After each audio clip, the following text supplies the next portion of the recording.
What is your decorating theme after Christmas? Do you go Winter Wonderland? Do you hop into Valentine's? I put up my Valentine's stuff, but 6 weeks getting ready for Valentine's Day is a little much. So when Island Boutique had their challenge for December, it was around celebrations.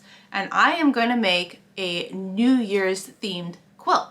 I have some leftover fabrics from the copper patina line that Island Boutique sent me in my ambassador box.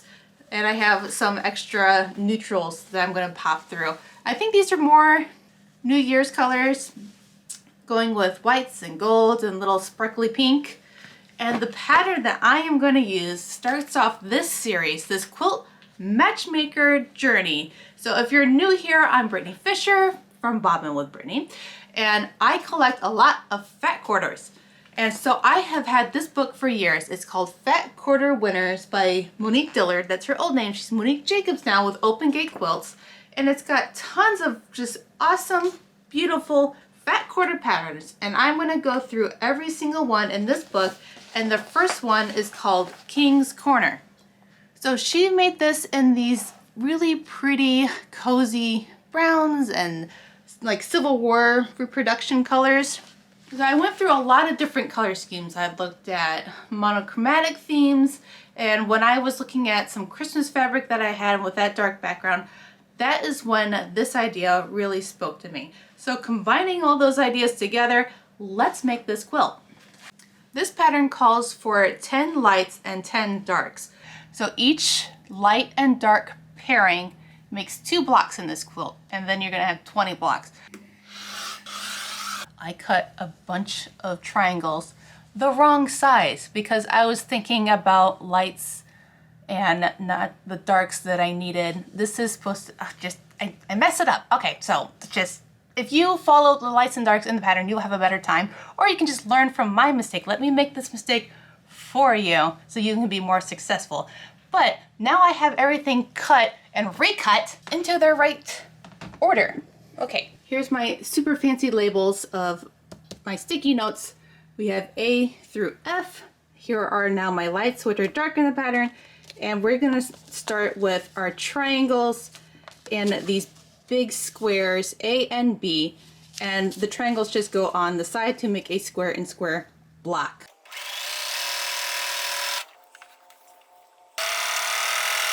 Here are those center pieces. And we have these little, what's called dog ears on the edge. We can just take our scissors and it'll look like that. But those turned out really great. And now we have some half square triangles to make. So we've got pile C, D. They're squares of the same size. We take one of each and we do right sides together. So your favorite side of your print, they go together. And then you take your marking tool, whichever you prefer, and do a line from corner to corner, just like that. And then we sew a 1/4 inch on either side of that. So this is just our guideline, 1/4 inch each side. Here is our seam already sewn in, and we're going to cut that apart. You can use scissors. I'm going to use this straight edge because I don't want to mess this up. So that's apart. The instructions in the pattern tell you to press towards the darker fabric, but I'm going to go ahead and press my seams open. So this will make my corners a little more flat than if I picked a side to press them towards. And from there, we just take our ruler and square that up to what the pattern says. I like to just pick my straightest corner and just do one side. But you could square up both sides if you want, and if you're having like a pretty caffeinated day, that might work out better for you. But I did all right today. And do that with the rest of the squares. With all these half square triangles done, we have a super fun unit that we're gonna be making.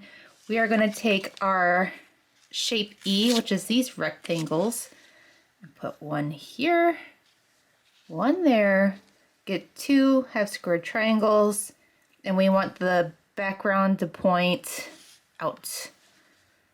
That is correct. All right, so we're gonna sew these together, sew these together, press it towards the background, and then have that together, this shape. And what we do here is put this right side up and take our F shapes, which is these big rectangles, and we're gonna lay that on top, make sure it lines up. What we're gonna do is draw 2 lines. So we wanna sew this way and this way. We'll end up with 2 of these beautiful blocks. Oh, it's gonna be so fun. So when we sew that diagonal, that is what we end up with. So let me get my white pen so I can draw on the black fabric. And I want to go through this point.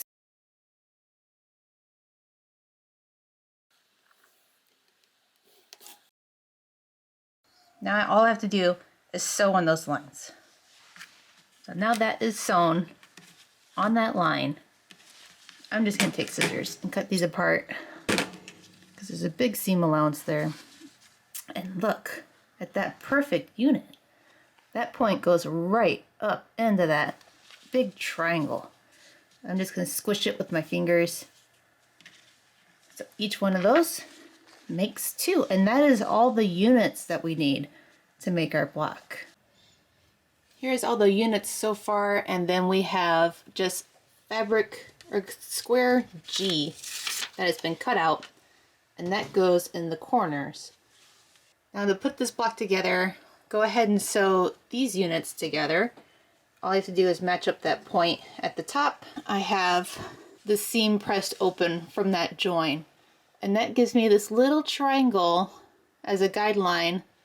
Even though this gets pointed up at the top, when I join these blocks together, I'm going to be able to see that little triangle from that seam and put them together.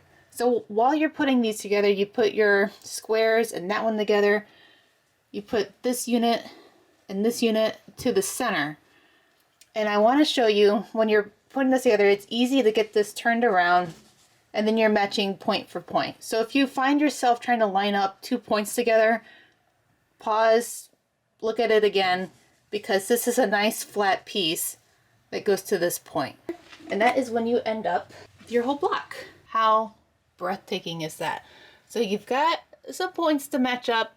I didn't have any problems matching up these points to the edge. It was more getting these corners together. See a little gap right there. So I just gotta hide that with my quilting, huh?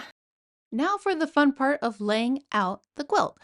There's 10 different fabrics here. It's pretty easy to disperse the colors. I just had some darker blues that I popped in there. So I moved those towards the corners so they weren't right next to each other.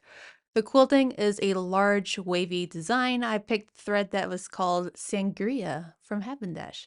It's this just deep wine color, and so it blends into that black background, doesn't show up too much on my light foreground fabrics. And here is the reveal.